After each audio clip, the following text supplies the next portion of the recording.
The reason Islamophobia is everywhere now is very simple. It works, right? Why wouldn't it be everywhere when wherever it's been tried, it works? It worked for Donald Trump. It worked for the people pushing Brexit. Today's show is a bit heavy, but it's about something that I think it's really important we talk about and see in its full scope and severity. There has been a genuinely shocking rise in anti-Muslim bigotry that is protected and generated at the highest levels of governments all across the world. In America, I think we know at least some of that story. In the UK, maybe we know some of that story. But in India, in China, in Burma, in Sri Lanka, we are living through a genuinely scary moment for Muslims. And I think it's important not just to see what is happening to Muslims, but why and how it is changing and reshaping and connecting into our politics. To have this conversation, I want to talk to Mehdi Hasan. Mehdi is a senior columnist at The Intercept. He's host of the podcast Deconstructed, and he's also the host of Al Jazeera's English Upfront. But he's somebody who's been working on these issues for a long time. He's incredibly, incredibly eloquent and thoughtful about them. And I think this conversation, if you're willing to give it a chance, because again, I know this is not the easiest topic to listen to while you're at the gym or on your commute. If you're willing to give it a chance, it shows both something that is happening around the world that we need to understand as one of, first, the central issues of our time, and second, something that is going to rebound on us for a very long time to come, right? This kind of oppression, this amount of bigotry does not happen without there being backlash. But second, I think it's important to understand, as I say sort of early on in my conversation with Mehdi, that a lot of what we are told, a lot of the narratives that are dominant here are inversions of the truth, and particularly the narrative that we are the ones who have so much to fear from the Muslim world, when in fact, the truth of the matter is it is Muslims living in countries all across the world that have a lot more to fear from other governments. And so we've created this threat-based narrative that is used, again, all across the world to justify truly horrible acts. And the reality is that the people under threat day to day, most of the time, are actually Muslim people. So I think this is an important conversation. I think Mehdi does a great job laying out the scope of it and also connecting it back to what is happening in political psychologies across the West and across global politics in general. And I think it is really, really worth your time. As always, my email is ezrakleinshow@vox.com. Here's Mehdi Hasan.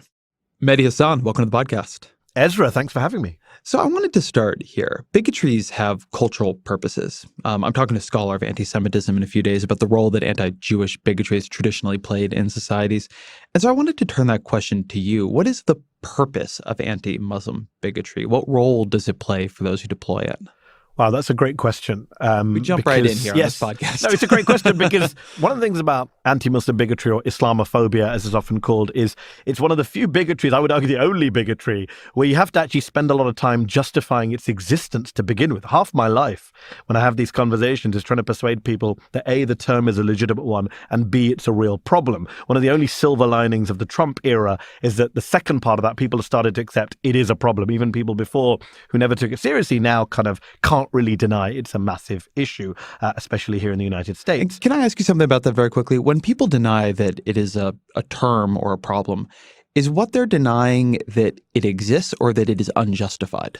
So I would argue that they're doing both. I'm quite cynical, having been arguing about this subject for more than a decade now. I found very few people who argue against the term Islamophobia in good faith. They claim it's about being worried about, oh, this is a term to shut down discussion about Islam. We're being prevented from criticizing religion. And you get this a lot from the New Atheist movement. People like Sam Harris, who you've had on your show, Richard Dawkins, who I've clashed with in the past. They will often say stuff like, you're preventing us from criticizing Islam. And then you actually dig a little deeper and really they don't want to criticize Islam. They have no interest. I'm all for criticizing Islam. I'm Muslim. If you want to tell me, the Day of Judgment's a ridiculous concept or the belief in God is an anachronism, let's have that discussion. I find such discussions fascinating. But no one ever really wants to have a theological discussion. Actually, when you kind of peel back the layers, they really just want to have a go at Muslims or Muslim life or something that they think is to do with Islam, but isn't really. And so I'm quite cynical about the way in which it's deployed.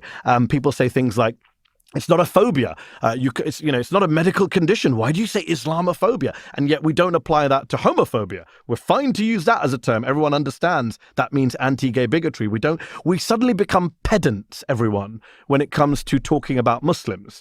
We say stuff like, it can't be a form of racism, because one of the definitions of Islamophobia, just for your listeners, that was pitched in the UK last year, controversially by a cross-party group of MPs who spent months investigating this, hearing from academics, activists, they came up with a definition which I actually agree with, which says Islamophobia is rooted in racism and is a type of racism that targets expressions of Muslimness or perceived Muslimness. To go back to your first question, what is the point of it? It is targeting Muslims, especially visible Muslims, which is why Muslim women in headscarves tend to be the biggest victims of Islamophobic hate crimes. And then you get the pedants and they say, well, it's not racism because Muslims are not a race. Richard Dawkins has often said this. He said this to me. And the problem with that argument, of course, is yes, we're not a race. Muslims are of all colors, all shades, all ethnicities, all nationalities. But we are treated as if we are a race. We are stereotyped in the way that races are stereotyped. We have racial stereotypes projected on us. And so, for example, after 9/11, I often make this point, the first person to be killed in a hate crime after 9/11 on the 15th of September, 4 days after 9/11, was a Sikh gas station owner in Arizona, Balbir Singh Sodhi, who was killed by a guy who said, I want to kill some towel heads today in revenge for 9/11. So for me, it is a form of racism. It does target Muslims, and it has very little to do with theological discussions about Islam, sadly. And where does it come from? I mean, this long predates the New Atheists. What are the common stereotypes, tropes, prejudices that tend to persist in this form of bigotry across cultures? So unpack that in a couple of ways. In terms of where it comes from, the word itself, by the way, people say, Roger Scruton, Sir Roger Scruton, conservative philosopher, died in the UK a few days back. And one of his lines, which caused controversy in a recent interview, is, Islamophobia is a made-up word. It's made up by the Muslim Brotherhood to avoid criticism of Islam. And the late Christopher Hitchens used to say, it's the Iranian government and Islamic fundamentalists have invented this term to prevent any discussion about Islam. And that's not true. It goes back, Islamophobia goes back as a term to analyze this prejudice against Islam. It goes back in the English language nearly a century to 1923. It goes back in the French language to 1910 when it first appeared. And it's been used more recently in the last 20, 30 years, mainly in the UK and then spread out from the UK. It was Tony Blair's government that commissioned an inquiry into it back in 1997. And they came up with, the common tropes like Muslims being a threat is the obvious one, which I think your listeners will instinctively recognize. This idea that Muslims are the other, are foreign, are monolithic, that we are all one group sharing one worldview, and that, yes, we pose a threat to you, your children, your culture, your way of life, to Western civilization itself. And so when you have those tropes, that then manifests itself, to go back to your earlier question, into policies to deal with Muslims, which are authoritarian, at home, and involve mass surveillance, involve repressive measures, involve civil liberties abuses, and abroad, bombs, bullets, wars, invasions, occupations, targeted killings, because Muslims are seen as a threat, and B, as this monolithic community of others. And just very quickly on the history, you mentioned this predates the New Atheists. Definitely. It also predates 9/11. One of the great myths is that this all started on the 12th of September 2001. People woke up and said, why do they hate us? These Muslims keep blowing up our buildings, and therefore we must take the war to them, which is completely not true. 9/11, of course, escalated Islamophobia. It metastasized in terms of its political consequences, its geopolitical fallout, the Islamophobia industry that I hope we can talk about today, which plays a big role in all of this. But pre-9/11, Ezra, it was a big issue. In fact, when the Cold War ended, Willy Claes, who was the Belgian head of NATO, he said in the early 90s, Islamic fundamentalism is as big a threat as communism was. It's as dangerous as communism was. And, people on the left would argue that's because superpowers like the United States, like NATO, need an external enemy.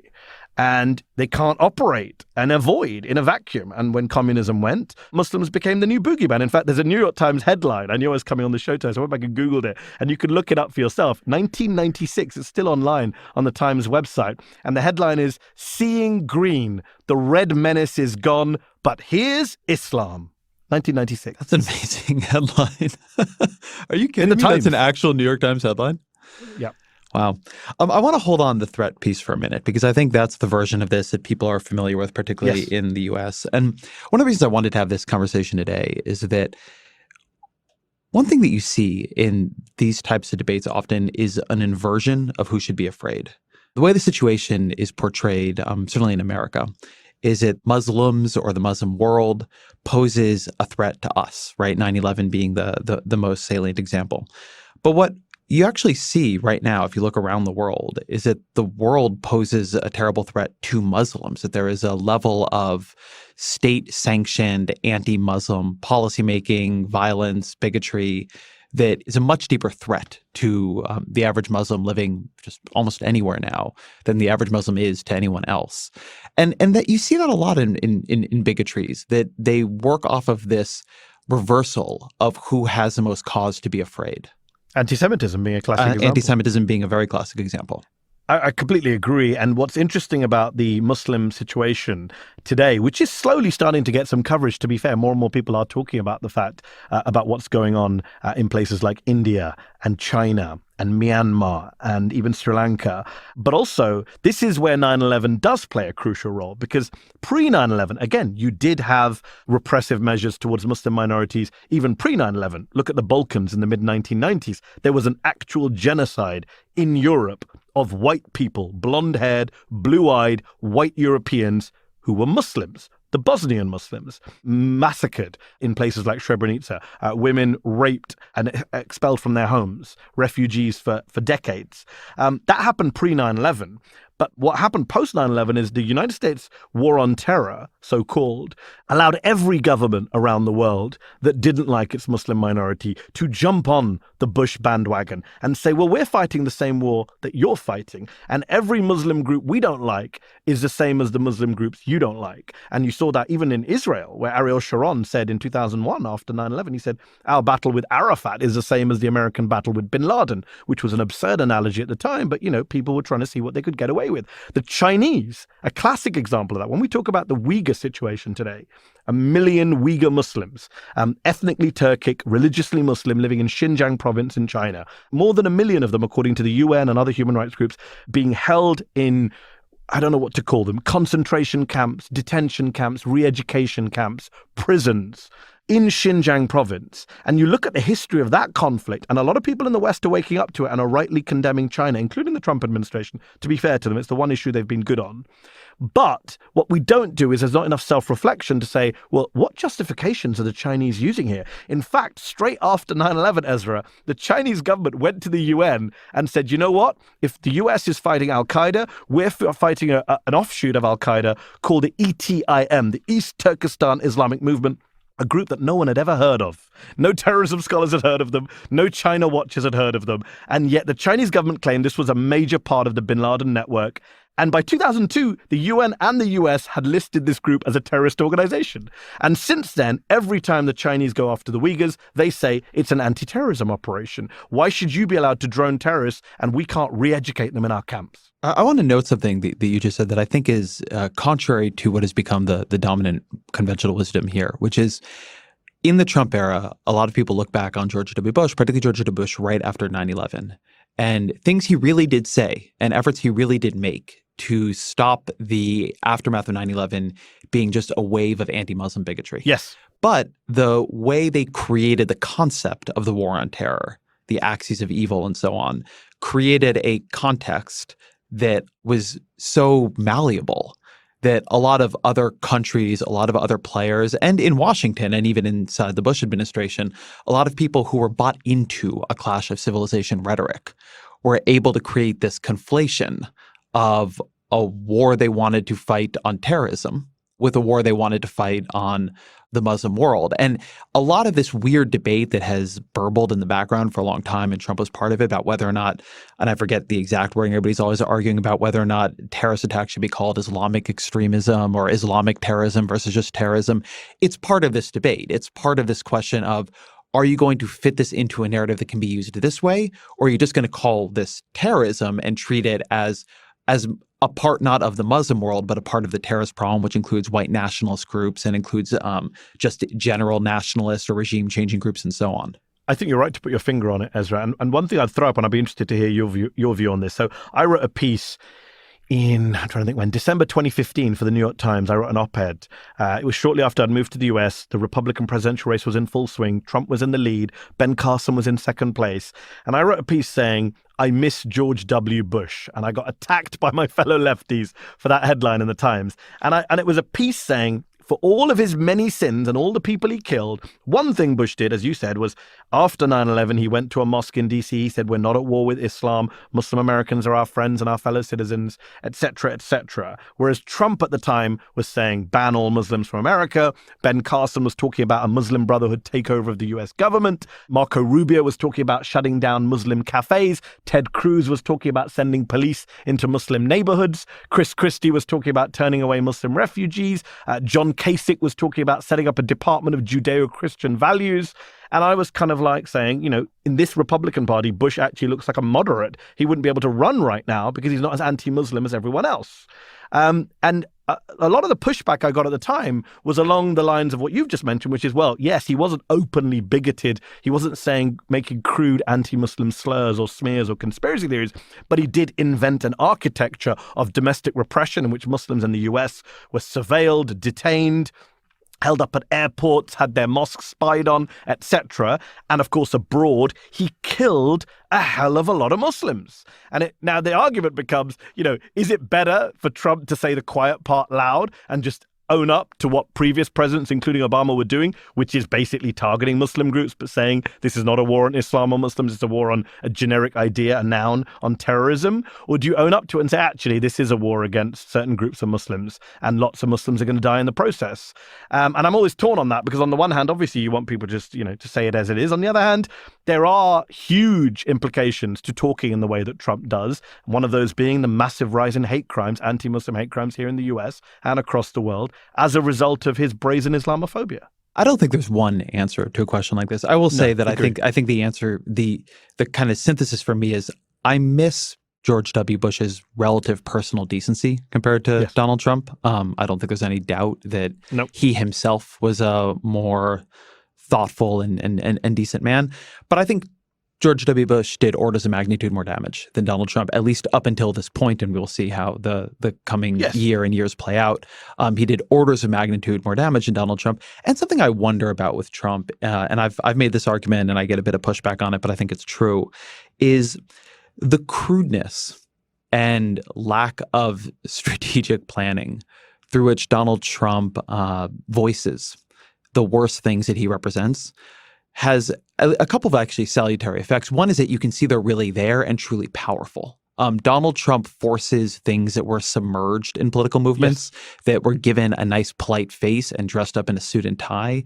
He forces you to see what they really were all along and that they were the energy powering that movement. I've made the argument many times in this podcast that the Republican Party for a very long time has been an unusual machine that converts the energy of white identity politics into a format usable for tax cuts for the rich and corporate deregulation.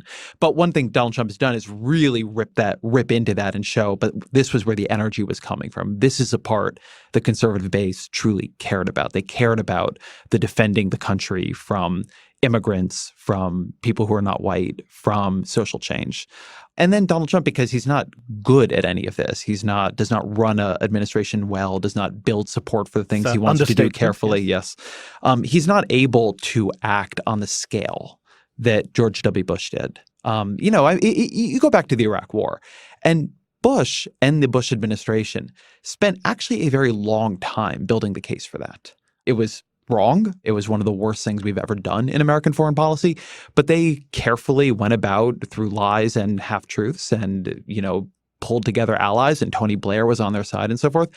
One good thing about the way Donald Trump has handled Iran is he's done none of that. And so there is absolutely no huge movement of public support for what he's done in Iran. I just saw a poll the other day that 55% of people think it's made us less safe. So I think there's a real way in which the way that Donald Trump operates lets you see the worst and makes it easier to combat the worst. Whereas George W. Bush, who is in every way I can possibly think of a better human being than Donald Trump. And even when he was doing bad things, I think he believed they were the right things to do, that they would make people safer, they'd be good for the world. I take his motivations as decent. He did much more damage. And so I think that to the extent anything has merged into nostalgia for his presidency, I think it's terribly misplaced. But nostalgia for the presidency to be held by a man who has some kind of moral core does not strike me as crazy. Yeah, a man who doesn't cheat on his wife shortly after she gave birth to their child. Of course, basic stuff. I would pick up on the points you made there about, number one, I'm with you in the school of thought that says it's incompetence that's keeping us from basically full-blown fascism. If Trump was a competent authoritarian, we'd be in a lot more trouble. In terms of Bush, and going back to the point about Muslims and what happened abroad, I mean, and also to take your very interesting point about, the victimhood and the inversion of victimhood. If you look right now, and one of the things Muslims get called, and I have to deal with this all the time, anytime I write a piece about foreign policy or US war crimes or any kind of grievance in Palestine, you immediately get, oh, Muslims, victimhood, you're victims. And actually, a lot of Muslims say this too, because there's this concept of internalized Islamophobia, this idea that let's all stop being victims, which is great, let's stop being victims. That doesn't mean you don't call out what's going wrong. When you look at, for example, the war on terror, quote unquote, you have plenty of studies showing that the death toll among Muslims in places like Iraq, Afghanistan, Pakistan is anywhere between 1 million, 2 million, maybe 3 million. Physicians for Social Responsibility put out a report last year saying 2 million would be a conservative estimate. Brown University has a similar study in their study of the war on terror in terms of deaths since 9/11 in the Muslim majority world. That's a phenomenal amount of people killed as a result of a US-led war. Then you throw in the groups like ISIS, Al-Qaeda, Boko Haram, and we all know that their number one victims are not Americans or Brits or French. They are Muslims living in those countries where they're operating. Muslims are the number one victims of these quote-unquote terrorist groups. And then you go number 3, which is what you kicked off the show with, which is Muslim minorities living in authoritarian countries now, like China, like India, like Myanmar, which is seeing the Muslim minority as a useful scapegoat to project all of its fears onto, to make it responsible for all the problems in that country and to justify its own domestic repression and, of course, divert the populace, which is always a good thing to do when you have a minority to bully. So on kind of multiple levels right now, you're seeing Muslims getting, killed, massacred, raped, detained. And just from a purely strategic point of view, even if you're not a bleeding heart liberal, even if you don't give a damn about any Muslims around the world, this is not good for world security or world stability. Because all of this comes back to bite someone in the ass. Today's show is sponsored by Boll & Branch, who are making sheets the right way, and not the easy way. Boll & Branch sheets are made with the environment in mind. They're leading the charge on sustainable bedding made from organic cotton that is grown using 90% less water than most other bedding out there. Organic cotton, which is always grown responsibly and without pesticides, means a better life for the thousands of farmers who grow it and a better product for the people buying it. These sheets are also the softest, most comfortable sheets around. They're 3 different U.S. presidents' favorite sheets, and it's never been a better time to try them out for yourself. Shipping is always free. You can try them out for 30 nights risk-free, and right now you get $50 off your first set of sheets at bollandbranch.com with promo code Ezra. So get $50 off at bollandbranch.com, promo code EZRA. That is BOLL and branch.com, code Ezra. I'm Jillian Weinberger, host of The Impact, a podcast from Vox about how powerful people affect the rest of us. This season, we're looking at the big ideas from all the people running for president in 2020.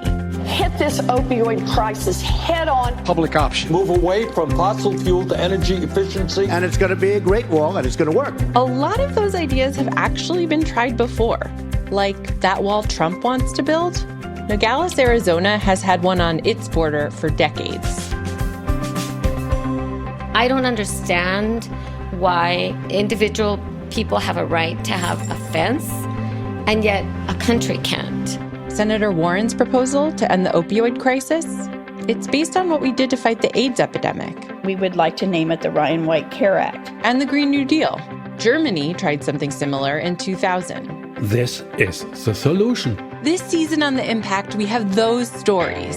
How the big ideas from 2020 candidates worked or didn't work in other places or at other times. These are the stories that will help us understand what might happen if these proposals get rolled out here in the next 4 years. Subscribe to The Impact on Apple Podcasts or your favorite podcast app to get new episodes now.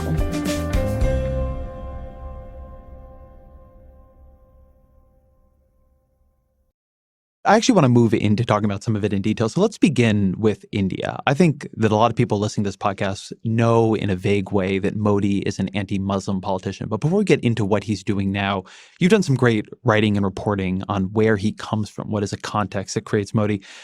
Tell me a bit about that. What is Modi's background? So, yes, it's very important to understand Narendra Modi, the Prime Minister of India's background, in a way that it isn't that important to understand Donald Trump's background. Donald Trump is an Islamophobe in a very superficial way. For him, it's a kind of instrumentalist thing. He doesn't actually have any core ideological beliefs.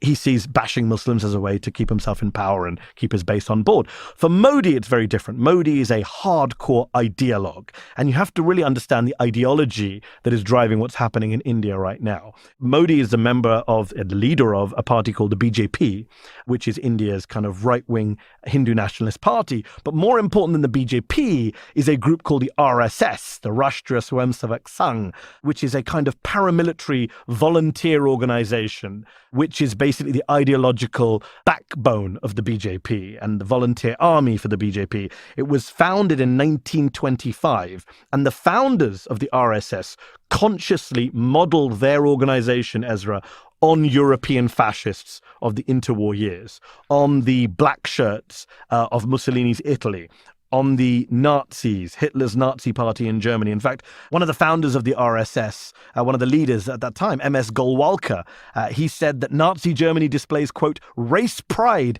at its highest and is a good lesson for us to use in India. Another leader of the RSS, another Hindu nationalist leader, said Germany had every right to resort to Nazism and Italy to fascism. He compared India's Muslims to the Jews of Germany. A former member of the RSS was the person who assassinated Mahatma Gandhi because he thought Gandhi was too pro-Muslim. So that's the group and the ideology that's been around for nearly 100 years. They never really had much traction in India. They never were able to form a majority government.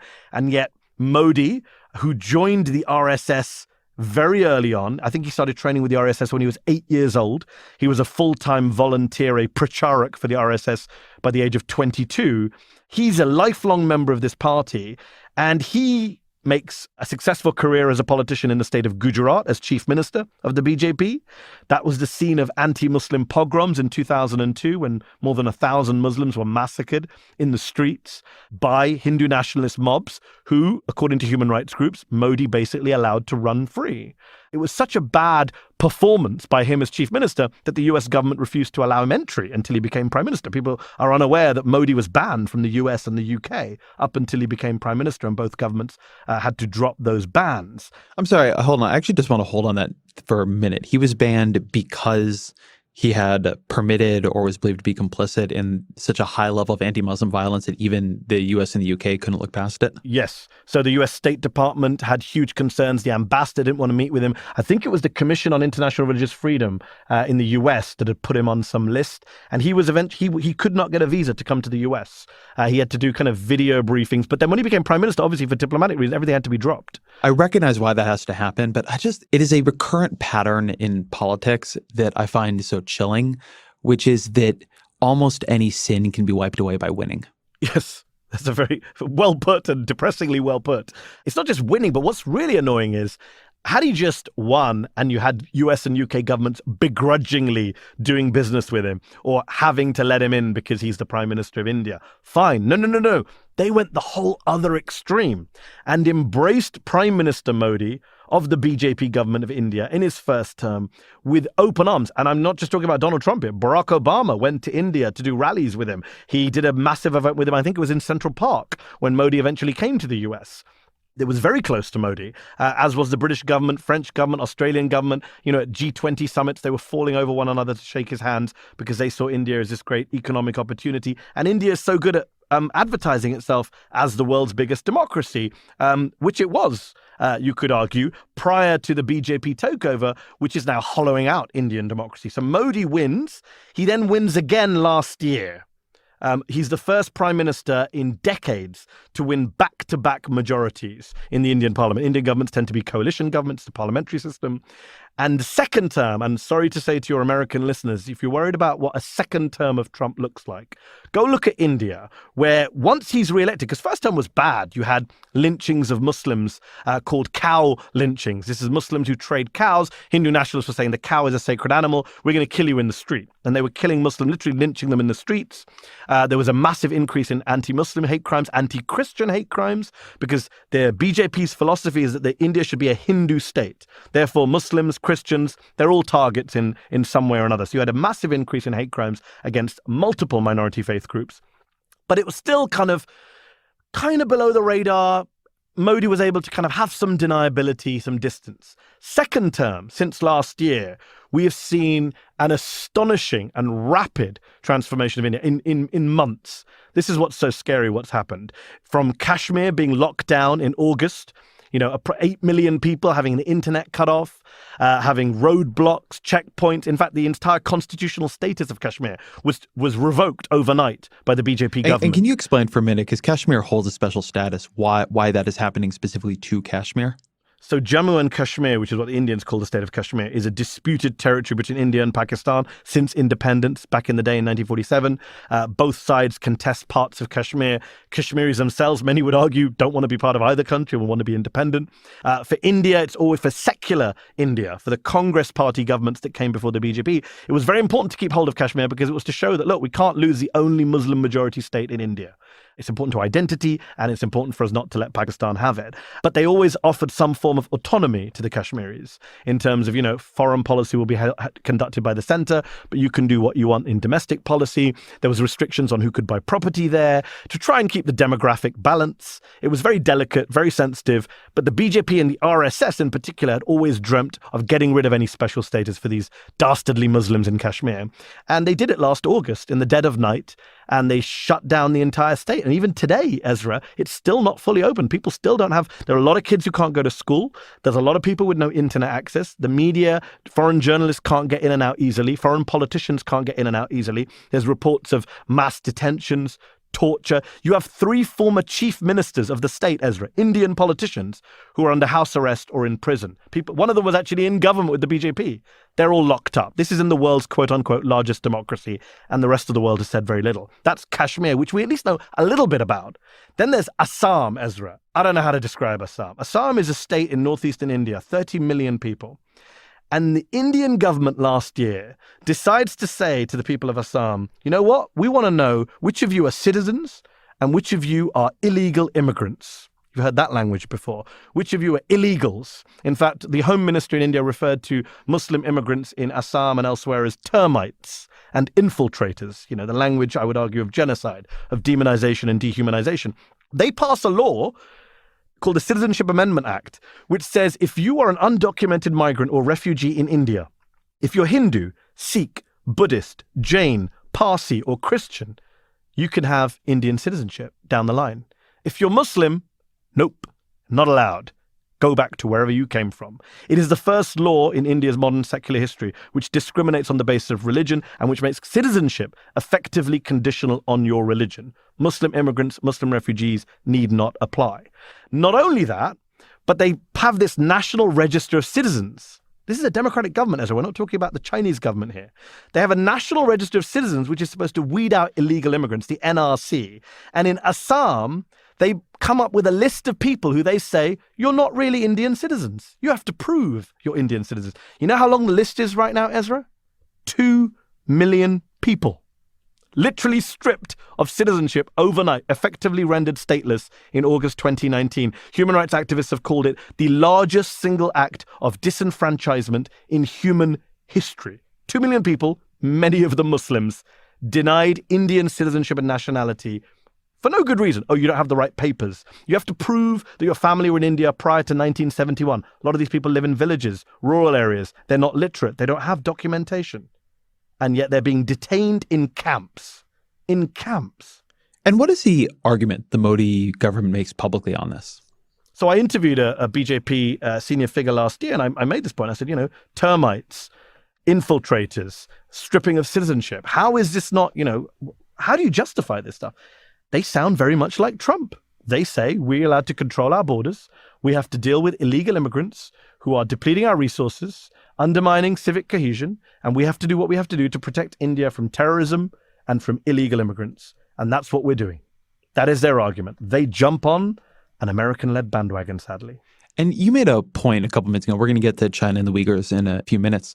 You made the point that the Trump administration has actually, as have Republicans in Congress and Democrats in Congress, there has begun to be activity in America about what China is doing to the Uyghurs. Around Modi and what he's doing to Muslims in India, there has been much less.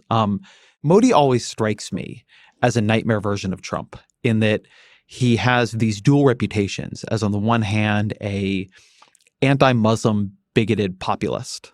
He has a populism and almost at times a quasi-fascism emerging from his bigotry, and he is also a highly competent economic modernizer, or at least has that reputation. I'm not so deep. The record doesn't match, but yes. Yeah, I'm not so deep in the Indian economic arguments to be able to adjudicate it, but he is greeted on the world stage as through that side of him.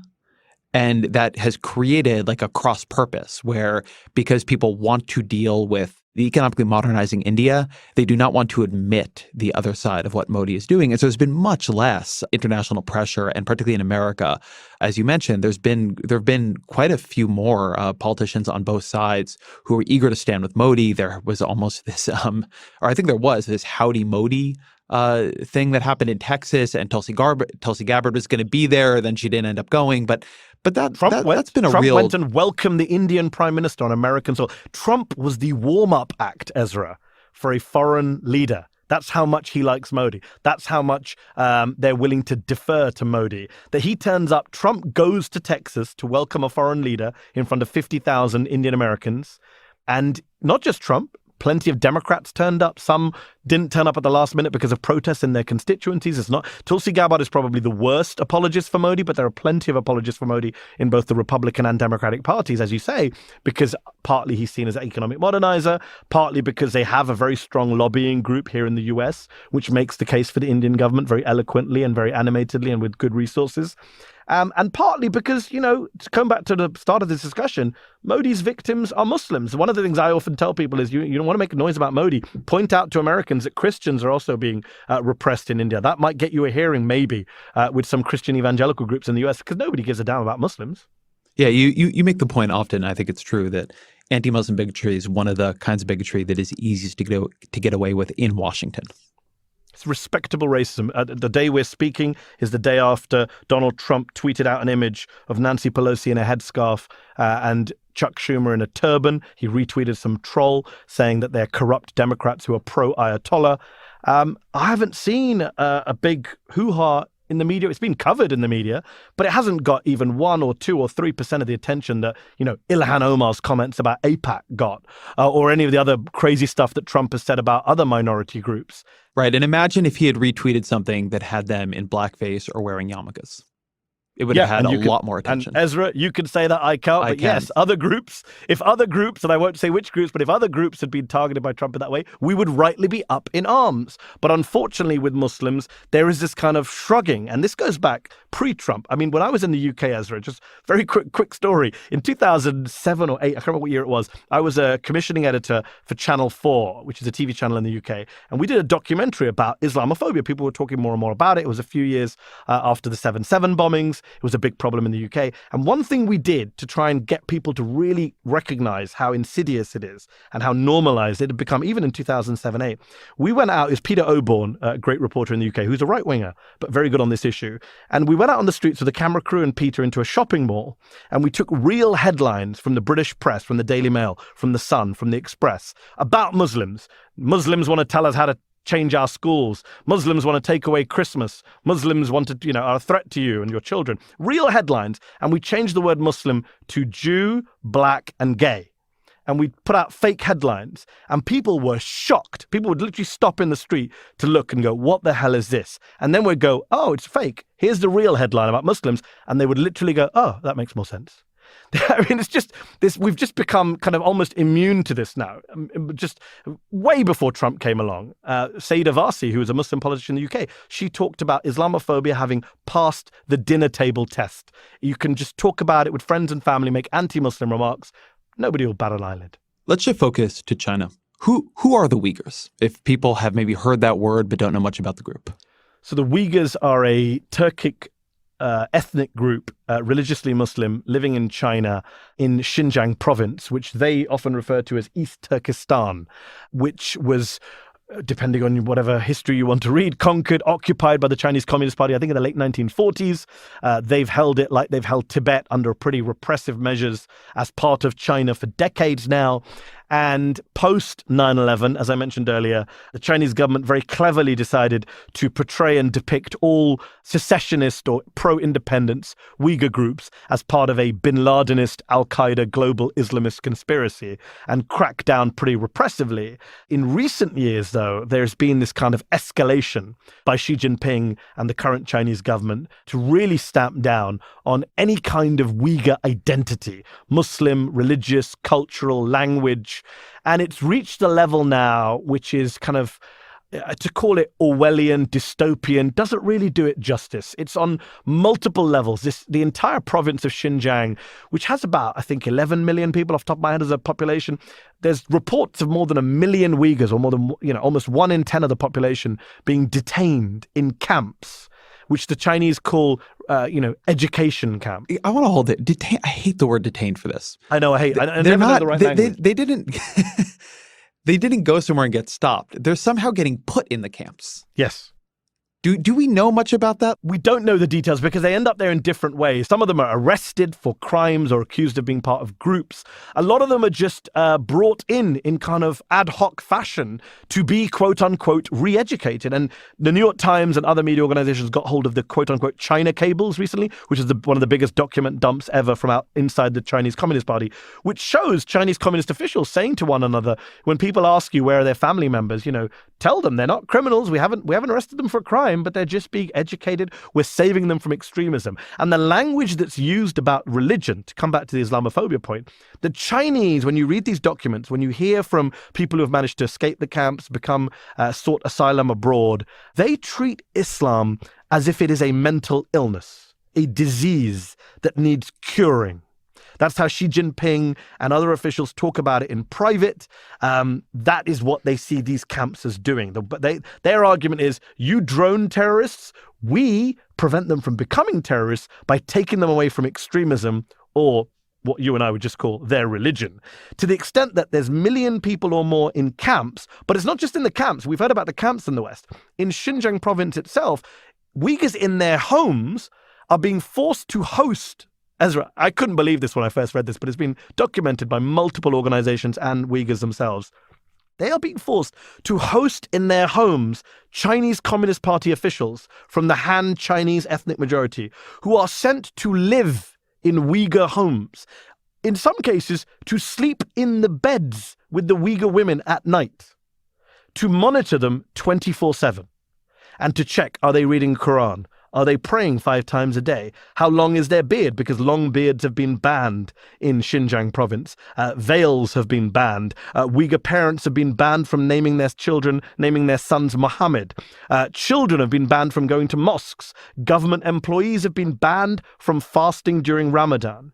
This is what a lot of people are calling a quote-unquote cultural genocide. In Xinjiang, these are an entire group of people being targeted from morning till night, whether in their homes or in quote-unquote detention camps, because they're Muslims. What do we know about what happens in these camps? Do they attend Chinese re-education class all day?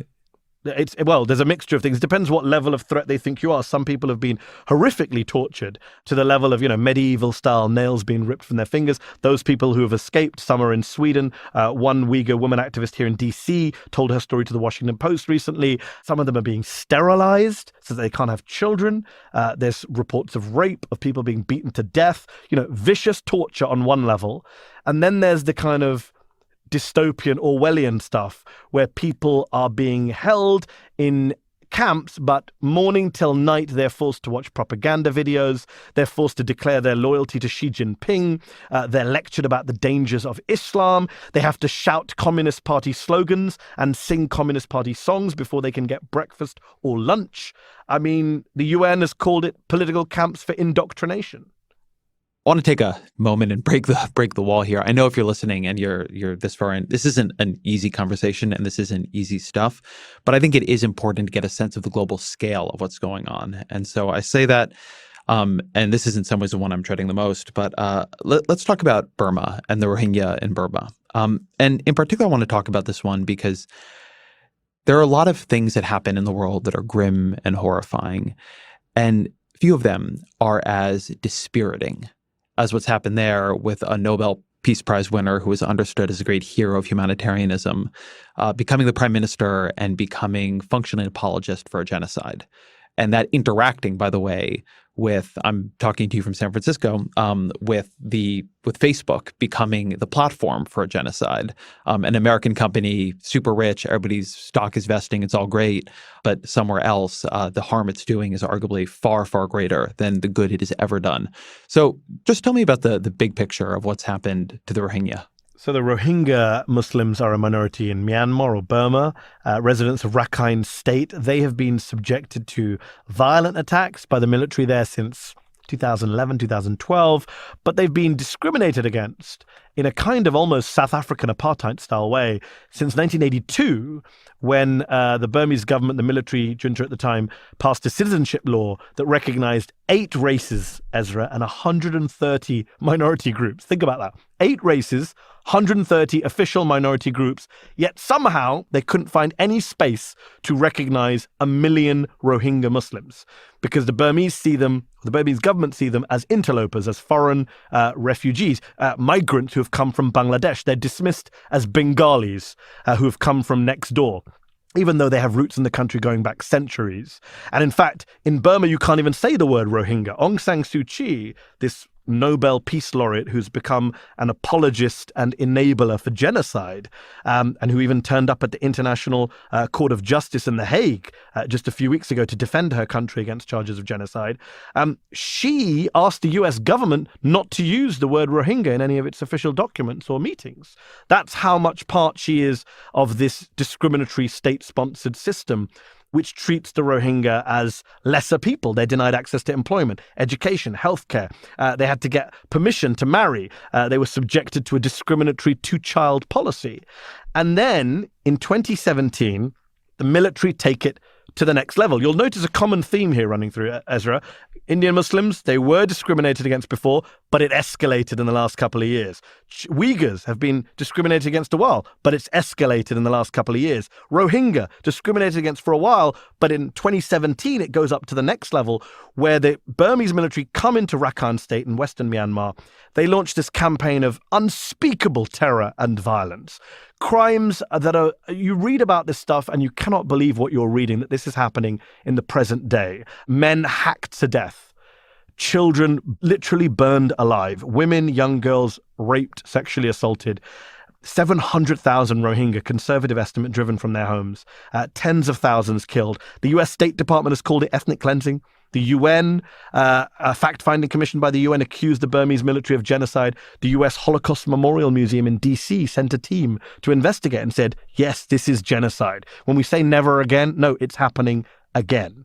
And this has happened in front of us in a country that most of us know very little about, to a group that most of us know very little about, and led by a woman who we all know as this great champion of human rights, but turns out she was never really a champion of human rights, Aung San Suu Kyi. She was actually a Buddhist nationalist and a racist, like a lot of the other people who run Myanmar. I have 2 questions on this. So one, I think that if you know Buddhism in America and its sort of American, Northern Californian mindfulness, semi-secular variants, right, Richard Gere, I think people don't always realize that there is actually like Buddhist ethnic groups, Buddhist nationalists who do terrible, terrible things. And for her to be one of them, I think is one of the great horrors of this age. Let me ask you, when she went to the International Criminal Court and she defended Burma against charges of genocide, how does Aung San Suu Kyi defend what is happening under her watch? Their defense is very simple. Their defense is twofold. Number one, we're fighting terrorism. Oh, there you go again, terrorism. Everyone wants to jump on the terrorism bandwagon. We are fighting terrorists. The Rohingya groups are terrorist groups, and that's all we're doing. And number two, the reports of everything else is, quote unquote, fake news. Oh, heard that phrase before as well. Notice both arguments based on two US presidents. The terrorism argument from George W. Bush, the fake news argument from Donald J. Trump. And that's basically all they have. In fact, her office, Aung San Suu Kyi's office, when there were reports of mass rape going on in Rakhine, they put a headline on their website, on the official Burmese government website, on her personal office's website. And in capital letters, Ezra, it said, fake rape. In English, fake rape, they put up for the world's media to see their response. She was once interviewed by a friend of mine at the BBC, a Muslim anchor, and after the interview was over, she didn't realize her mic, she was in a remote studio, and Suu Kyi didn't realize her mic was still on, and she turned to an aide and she said, "You didn't tell me I had to be interviewed by a Muslim." So that's the kind of raw prejudice that this woman has, that a lot of the people in Burma have. You mentioned kind of Buddhism. As I would say about Muslims, the vast majority of Buddhists are very good people, are not violent, are not racists, but there are factions within every religion which politicize religion, which use religion to discriminate against others, which see other religions as a threat. And there is a hardline, far right-wing Buddhist nationalist movement. There's a guy called Wirathu in Myanmar. I think Time magazine put him on the cover a few years ago, called him the Burmese bin Laden. And he's one of the kind of quote-unquote religious ideologues who's been pushing this Islamophobia in Myanmar against the Rohingya and other Muslim groups. And as you mentioned, Facebook has played a massive role in this. One of the questions you asked at the top is, how is this happening? What are the consequences? Facebook, social media plays a massive role in why so much of this is happening now. In Myanmar, in 2018, the chair of the UN fact-finding mission said that Facebook played a, quote, determining role in the violence. Think about that, something we use just for fun, to connect to your friends, to share videos, make money off of, as you pointed out, played a determining role in a genocide because it helped spread hatred, conspiracy theories, incitement to violence, quote-unquote fake news. It helped the demonization of a minority group in Myanmar. So let me ask about this, because I think to the extent people have heard about what's happening in Myanmar, what they've heard is that it is like the Facebook genocide. It's also happening through WhatsApp and Twitter and other things, but it's been tied very much to Facebook. But one of the big questions that is lurking over this conversation we're having, and that I was going to get to some degree at the end, is why so much of this in so many different places now. And one of, at least hypotheses I've heard, is that it actually is about social media, which is an endless generator of identity, social media where the slingshot to virality is conflict between identity groups. Modi famously is I believe he's a politician with the most Facebook followers in the entire world. He's beyond Donald Trump, beyond Barack Obama. We're going to talk about Brexit and America, but these are heavily social media-fied political systems now. And anti-Muslim bigotry is very, very viral, and it is not policed to the extent that these platforms police things like white nationalism, which they do a little bit more now than they did. They very much don't on anti-Muslim bigotry. How much do you think the argument that the reason we are seeing this in so many places right now is actually because social media has been a lit match on the gasoline that was already sitting there in this conversation is true? 100%. I'm a believer in that. I wrote a piece for The Intercept recently, which was an open letter to Mark Zuckerberg, making this point that what we're talking about right now, which is when you go around the world, when you go to India, and you see that Facebook has played a massive role. I think Avaz, the activist group, has called Facebook in India a megaphone for hate against Muslims in Assam. I believe Islamophobic content is the biggest source of hate speech on Facebook in India. In Myanmar, the UN said it had a determining role. The UN Special Rapporteur has said that everything is done through Facebook in Myanmar when it comes to all of this violence and hate. When you go to Sri Lanka, where there's been anti-Muslim violence, Sri Lanka is a place where there's been massive anti-Muslim hatred on Facebook. And then you go to the West, you go to the US, you go to the UK, you see the same thing. And, okay, correlation is not causation, but it's a pretty big hint, as the old saying goes. And I can't believe that in all these countries where it's so ramped up in recent years, they have high degrees of social media, especially Facebook penetration. And you're seeing that as a way of people coming together, especially people, WhatsApp in India is a massive phenomenon there.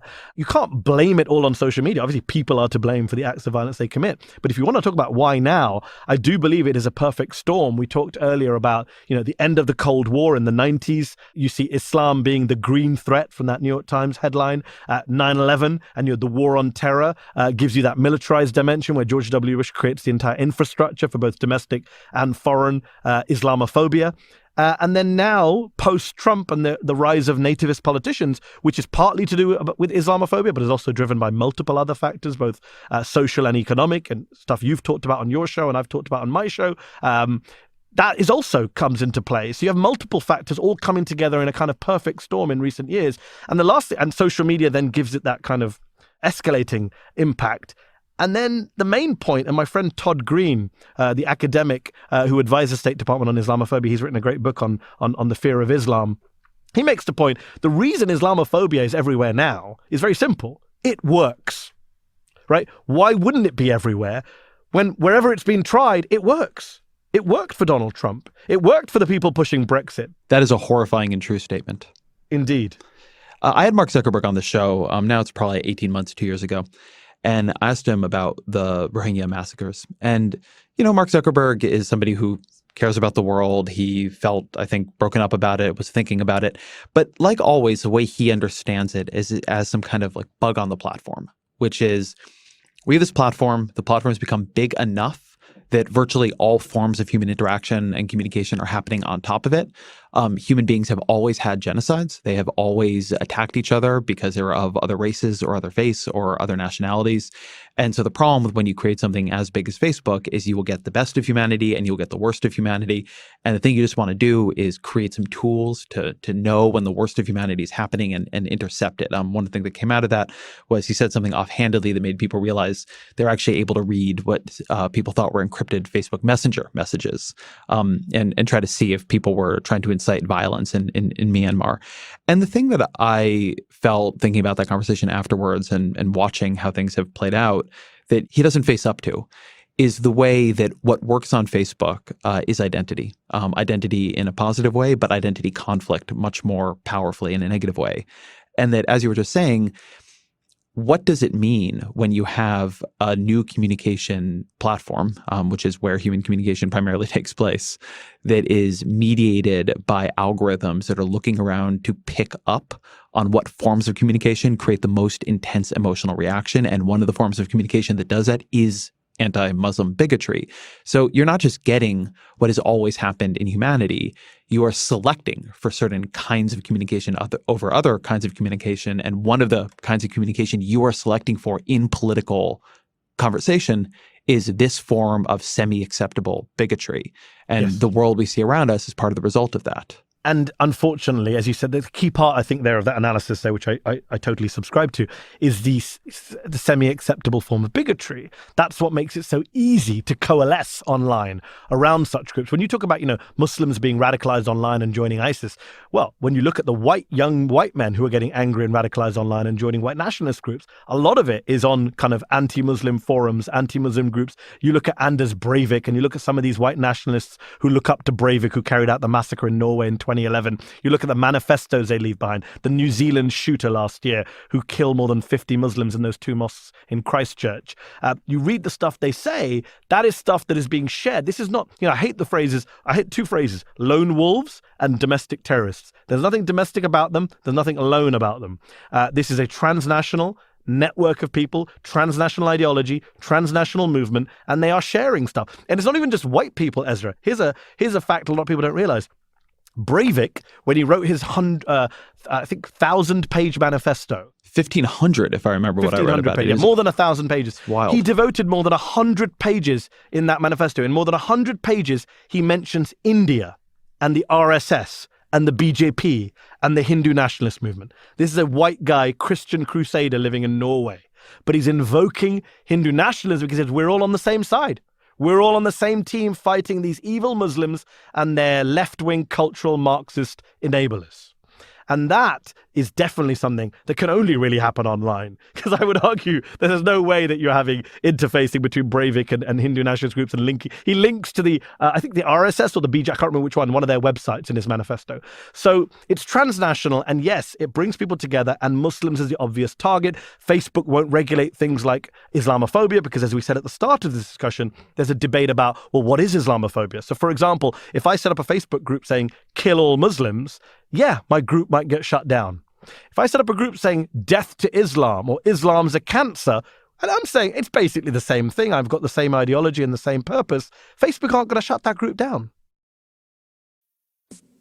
How can you have confidence that your donation will have a massive impact? With GiveWell, GiveWell conducts in-depth investigations to find charities that dollar per dollar are saving or improving lives the most. This past giving season, podcast listeners like you gave over $500,000 to GiveWell's recommended charities. These donations will be used to distribute malaria treatments, insecticide-treated bed nets, and other high-impact programs. Some of GiveWell's recommended charities can save a life for every few $1,000s donated. GiveWell spends more than 10,000 hours a year looking for the charities that help make your donation as effective as possible, and they keep the recommendations up to date, which means that donations at any point in the year, including now, will be put to good use. And I'll note there that donations cluster at the end of the year. So if you're thinking of giving, it really helps charities. If you give mid-year, if you give early in the year, because there can be this big fall off after the holiday season. Visit givewell.org to see where your donation can make an outstanding impact. There you'll find all of GiveWell's research on effective charities, but this research only matters if listeners like you take action and give where you can help the most. So don't just give well. That is givewell.org.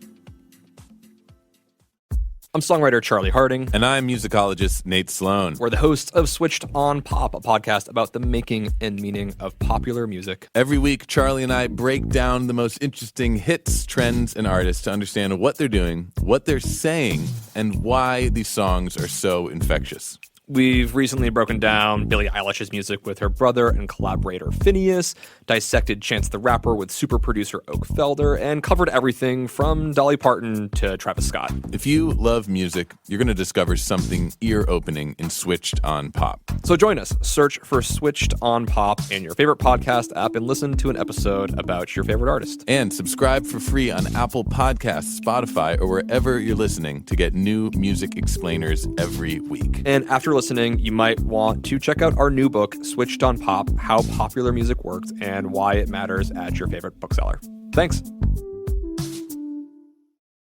Tell me what's happening in Sri Lanka. Sri Lanka is another fascinating country where you have multiple ethnic groups. We've heard about Sri Lanka's violence for years, where you had Tamil Tigers, terrorist group in Sri Lanka, fighting against the Sinhalese majority. But people don't realize there are Muslims in Sri Lanka, quite a big minority group in Muslims.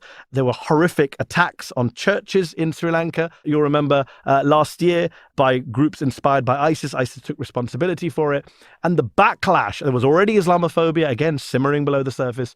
But the backlash against Muslim-owned properties and Muslim shopkeepers and Muslim communities has been vicious. I mean, in terms of actual, mob violence. And again, when you look at the activists on the ground, they are saying, we went to Facebook, we begged them to stop sharing this stuff, to stop allowing hate groups to organize online. And it's a real problem. And you mentioned, Zuckerberg, well-intentioned, liberal. Yeah, fine, all of those things. Maybe it's ignorance. I don't know him personally. Maybe he just doesn't get how bad it is on the ground in some of these places. Or maybe, the worst case scenario is he just doesn't give a damn. As long as he gets a hug from Modi when they have their conferences together, that's fine with him. But the reality is, I had Ilhan Omar on the Deconstructed live show a few months ago. And I said to her, do you hold Mark Zuckerberg responsible for all the death threats that you get online and in real life? And she said, yes, he has put a target on my back. We've reached out to Facebook. We've asked them to do something about this. This is America's most prominent Muslim politician. Ilhan Omar, first-term congresswoman, gets more death threats than you and I can even believe. Multiple men arrested for trying to kill her. Credible death threats. One of those men, who was arrested with a bunch of ammo in his house, had been spending, according to a Guardian investigation, a long time online spreading anti-Muslim conspiracy theories, subscribing to anti-Muslim hate groups on Facebook. You said a moment ago that the reason people use anti-Muslim bigotry is it works. And in my book that's coming out, I have this media chapter. And one of the things I talk about in that is what politicians do different media organizations choose to highlight. And we're talking here about Facebook, but something that is very clear if you look at Fox News is they talk about Ilhan Omar all the time. She is constantly on Fox News. Alexandria Ocasio-Cortez is too, but Ilhan Omar, they love talking about Ilhan Omar. And as does, of course, Donald Trump. And the reason is she's not a powerful Democratic member of Congress. As you say, she's a first-term member of Congress. She's not chair committee. She does not write the main legislation. She's not on Nancy Pelosi's leadership team.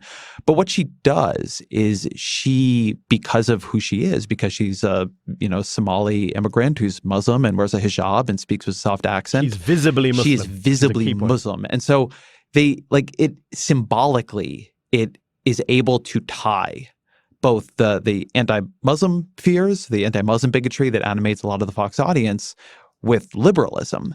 And I feel like when you see that, it's also a reminder that this stuff is not just new to the world of social media. And oftentimes what social media is doing is amplifying. I always think it's very worth noting that when you look at what sites overperform the most on Facebook, Fox News is always there. This idea that Facebook is some liberal monolith is, of course, Daily wrong. Wire, that Daily Wire is very high up there. That the kind of reactionary sentiment that exists within societies is very well catalyzed on Facebook by traditional media players or new media players who are capable of playing into those sentiments.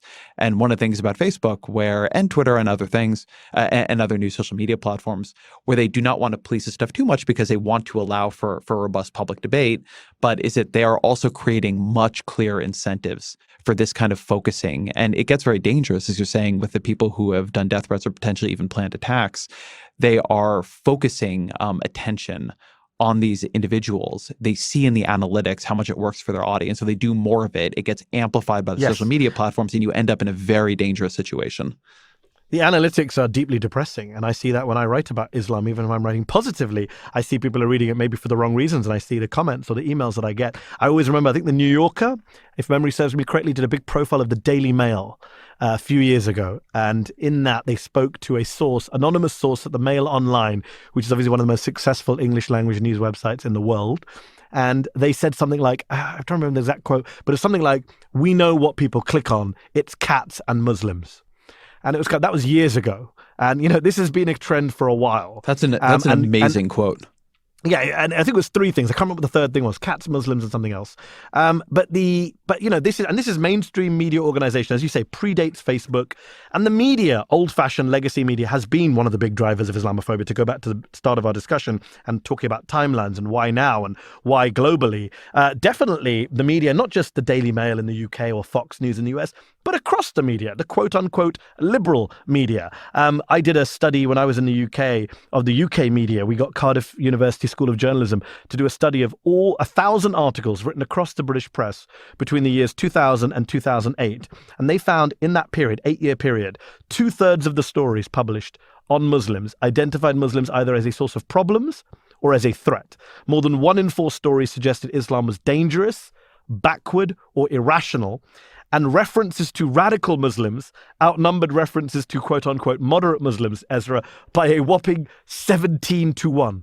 17-1 over an 8-year period. Now, if you're telling me that doesn't have an impact on people's minds, how they see the world, and remember, this isn't just about terrorism. This is about halal meat. This is about the women's headscarf. This is about Muslim schools. Remember, this is a across-the-board culture war. It may have started out on, terrorism and Al-Qaeda and security debates, but this is now an all-encompassing, quote-unquote, clash of civilizations. Muslims are coming here and changing our way of life, and that's why Ilhan Omar is such a particular threat to them, because, yes, a woman in a headscarf is sitting in Congress making laws about us. You have, the creeping Sharia, hashtag creeping Sharia, this right-wing conspiracy theory boogeyman that Muslims are trying to bring Sharia law in through the back door. Multiple states in the US have passed laws saying there will be no Sharia law in this state, which is absurd because there's no threat of Sharia law. Oklahoma, Ezra, was the first state to pass a law a few years ago saying no to Sharia law. I mean, the Muslims in Oklahoma make up, I think, around 1% of the population. You're more likely to be judged by Jedi law in Oklahoma than probably by Islamic law. But this is the big bad boogeyman, which predates Trump, the Republicans and the far right, with the help of liberal enablers, with people like Sam Harris, People like Bill Maher have unfortunately fanned the flames of Muslims as the other, Muslims as a threat. You have liberals talk. You look at France, for example. We haven't talked about France in the show. It's the Western country where Islamophobia is perhaps most rampant, more even than the United. And it's a cross-party endeavor there. It's left and right are bashing Muslims day and night. The right bash Muslims as terrorists, as illegal immigrants, and the left bash Muslims because they don't respect animal rights with the way they kill their animals. They don't respect women because they force them to wear veils. They don't respect secularism. It's an across-the-board, multi-pronged, 24/7 assault on the Muslim minority in France. And that, again, goes way beyond security and way beyond the far right. There are two things I want to say here. One is when we were going through the period in American life where states and cities were passing these resolutions that there will not be Sharia law, it was hard to take it seriously because it was so on its face absurd. For one thing, if you have the political power in a state legislature to pass a resolution saying there will be no Sharia law, then I can assure you nobody has the political power in that state to impose Sharia law. Like the thing itself is self-negating.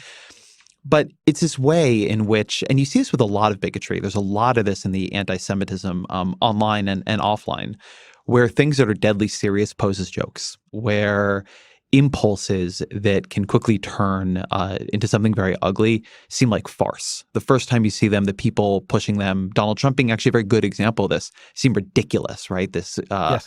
billionaire with his orange hair coming down his golden escalator and saying Mexicans are rapists. Like the whole thing seemed absurd. Huffington Post put him in their celebrity section, right? They were only going to cover him as a celebrity. And then you see that it looks really déclassé, right? And so sort of elite journals and others like dismiss it because of course that wouldn't happen.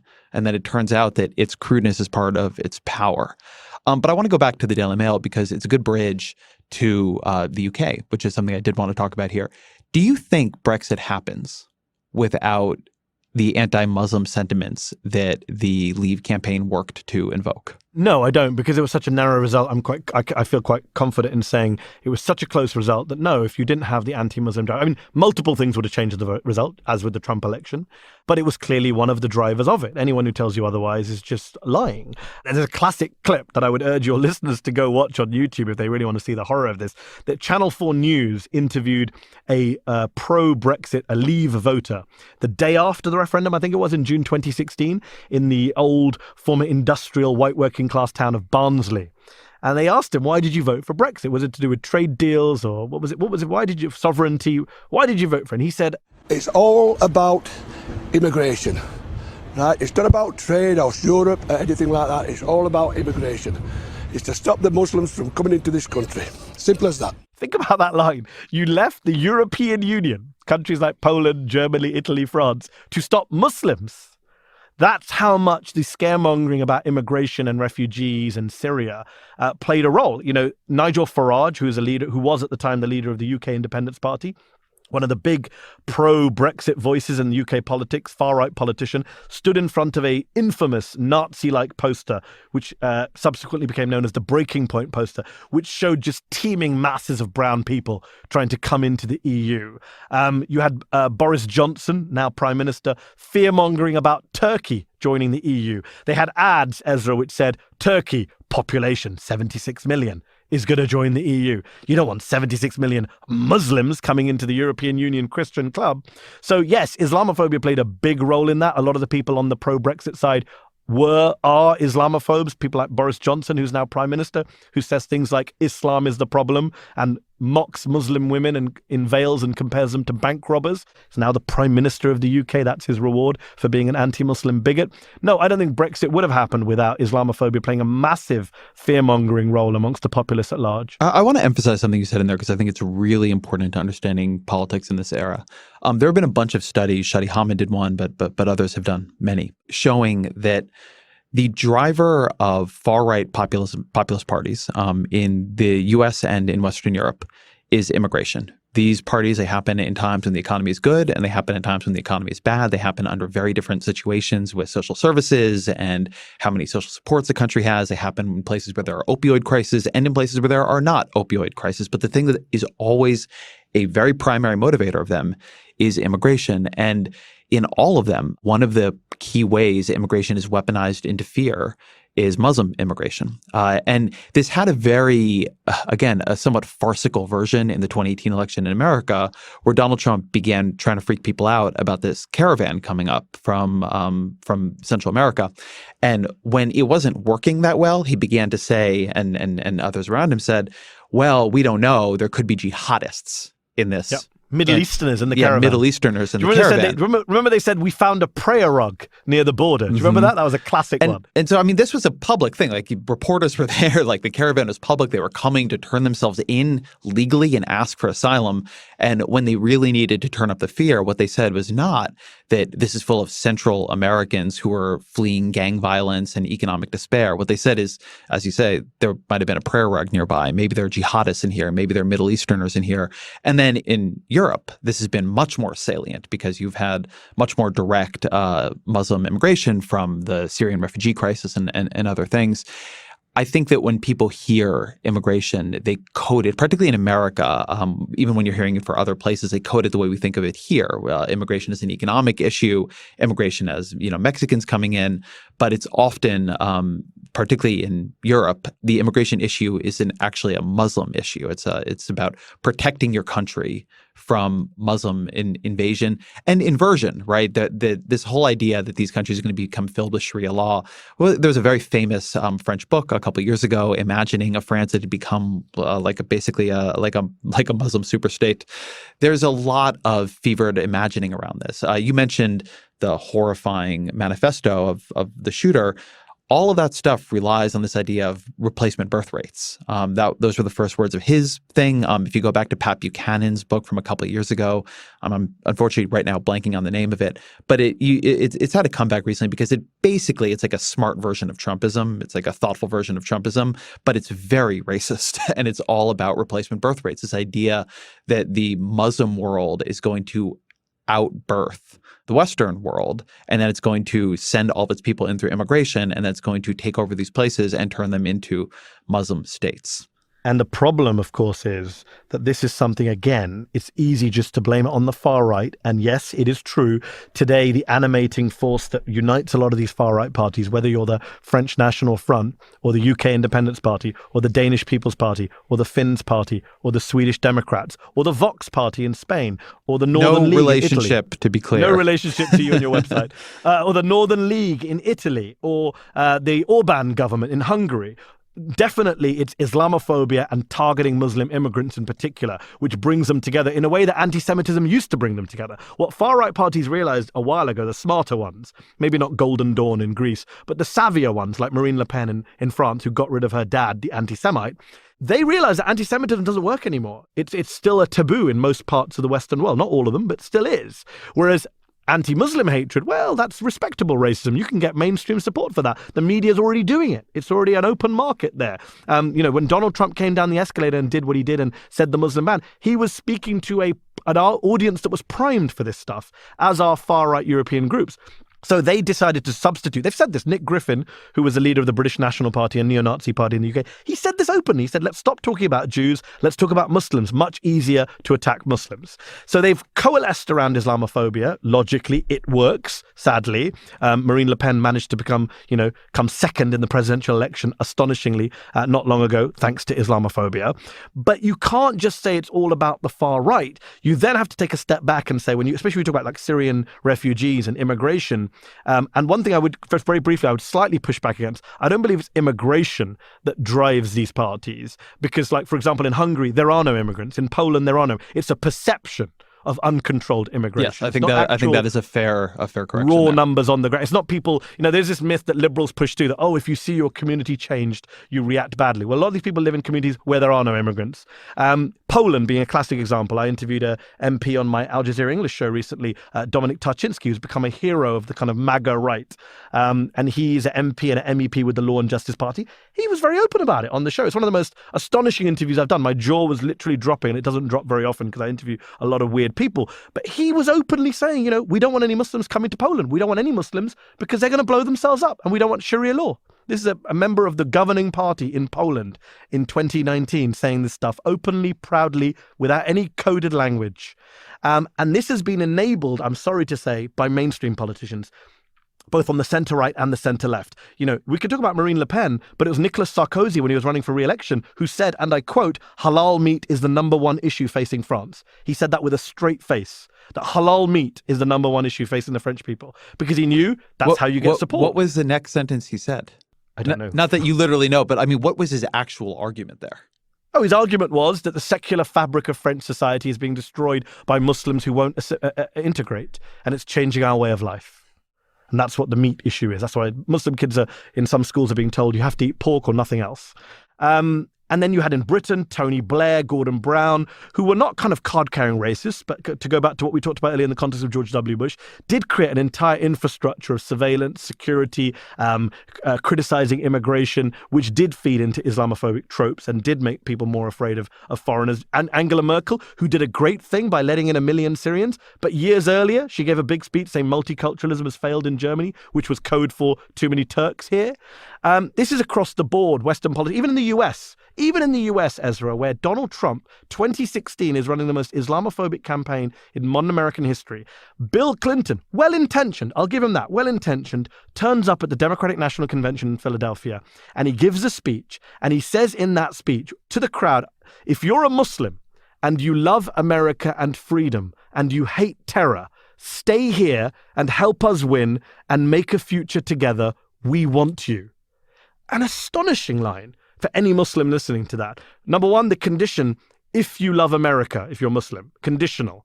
Number two, you should only stay here if you want to fight terrorism. My daughter is a Muslim American. She has no role to play in the war on terror. She's supposed to leave. And number three, who is Bill Clinton to decide who stays or goes? And this line, we want you. Do you notice that? I'm sure he has the best of intentions, but he's othering automatically. We, the non-Muslims, you, the Muslims. Our guests. Right. It's an othering wrapped in language of inclusion. Indeed. And you know, you saw that, you've seen that, you know, Barack Obama's refusal to go to a mosque for 8 years because he was worried about being portrayed a Muslim. He waited till his 8th year in office to step foot in a mosque. You saw Actually, that with liberals. I want to note, though, that's something we haven't talked about here, and you just jogged my memory on it, but a constant refrain against Barack Obama. Secret Muslim president. That was that he was a secret Muslim. I mean, it was an One interesting in 4 Americans thing. believe that, Ezra, till the day he left office. And a majority of Republicans believed it for, at least in some polls, for some time. But the fact that that was where this went, right? I mean, people thought, well, you know, when he ran, America won't accept an African-American president. Turns out they did. And so then this secondary decision had to be made. Well, maybe what they won't accept is a Muslim president, and maybe we can say that he's Muslim. Maybe that is the way to correctly... We can remind people of his middle name, which Trump did recently. You'll notice he brought back the Barack Hussein Obama. Here's my favorite stat, which I actually found in a Vox article a few years ago from Phil Klinkner, the political scientist, who said that the number one way of identifying a Trump voter, a white Trump voter in 2016, more than party ID, more than class, more than educational background, was whether they believed Barack Obama was Muslim or not. And Trump was specifically the leader of the birther conspiracy theory. Indeed. I mean, that was the water he tested. But the question is, Ezra, is to come back again, and I keep bringing this back to because I know your listeners are not Trump supporters by and large, and I do think there's a role for all of us to recognize it's easy to bash Trump, it's easy to bash Fox, it's easy to bash the Daily Mail and the far right in Europe, but we have to talk about how it's become normalized. Why is it a respectable racism? How did it pass the dinner table test? What have liberals and leftists done to push back against this bigotry, which has now, you know, resulted in concentration camps in China and maybe future concentration camps in India and a Muslim ban here in the US? Has there been enough pushback, A, against the Republicans who push this crap?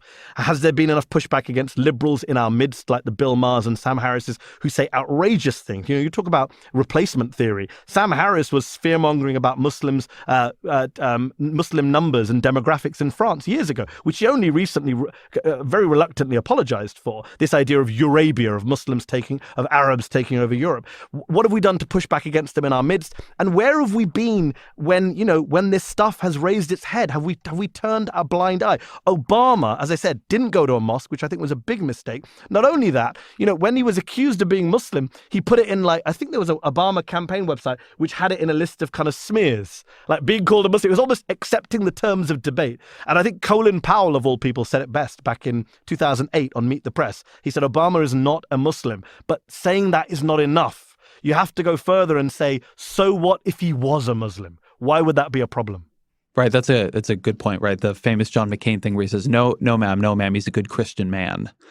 Right. The implicit thing there is if he had been a Muslim, maybe he wouldn't have been. And I do want to say, I think John McCain in general also tried to have a personally inclusive framework on this. But again, like George Except for his vice presidential pick, exactly, Sarah Palin, who ended up flames. causing a lot of damage. I want to go back to something you said a couple minutes ago about the way a lot of these players have realized maybe anti-Semitism doesn't work as well as it used to, yes. but anti-Muslim bigotry does. I think the way people think about this, because a lot of the framework we use for this whole conversation comes from the Israel-Palestine conflict, is that anti-Muslim sentiment and anti-Semitism are actually on different sides of a divide.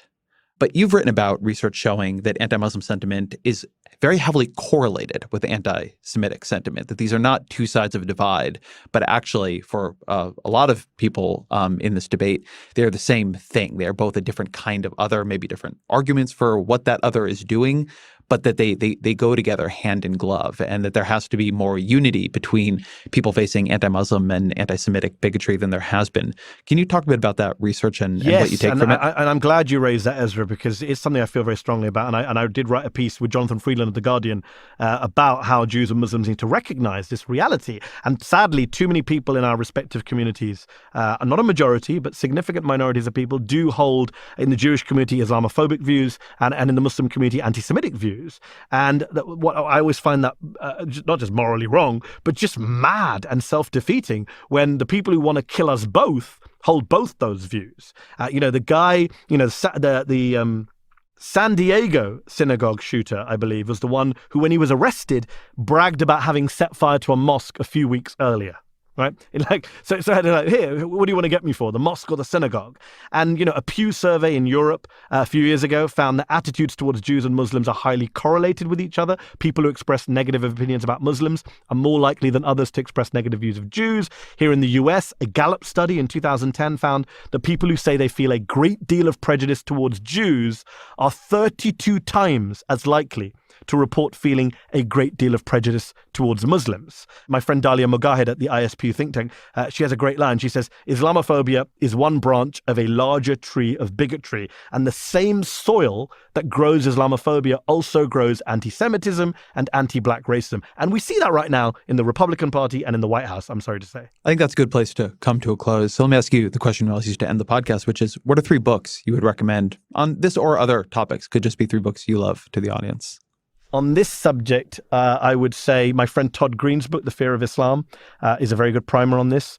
He is an academic at Luther College, and he was an advisor to the State Department under Barack Obama on the issue of Islamophobia. You'll be shocked to know there is no advisor on Islamophobia at the State Department anymore. His book is a very welcome introduction.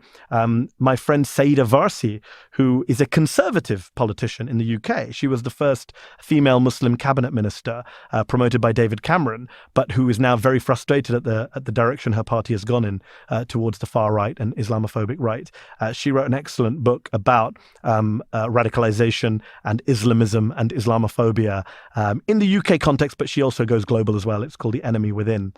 And a third book, I would always say read Alex Haley's autobiography of Malcolm X, because that's what I read. That's one of the first quote-unquote political and quote-unquote Muslim-y books I read as a teenager, which is both an amazing introduction to an amazing man, but also a fascinating insight into American Islam, both mainstream quote-unquote mainstream Sunni Islam, which is the majority of Islam of Muslims in America, but also, of course, the Nation of Islam, which is a much more controversial grouping, which some consider not to be part of Islam.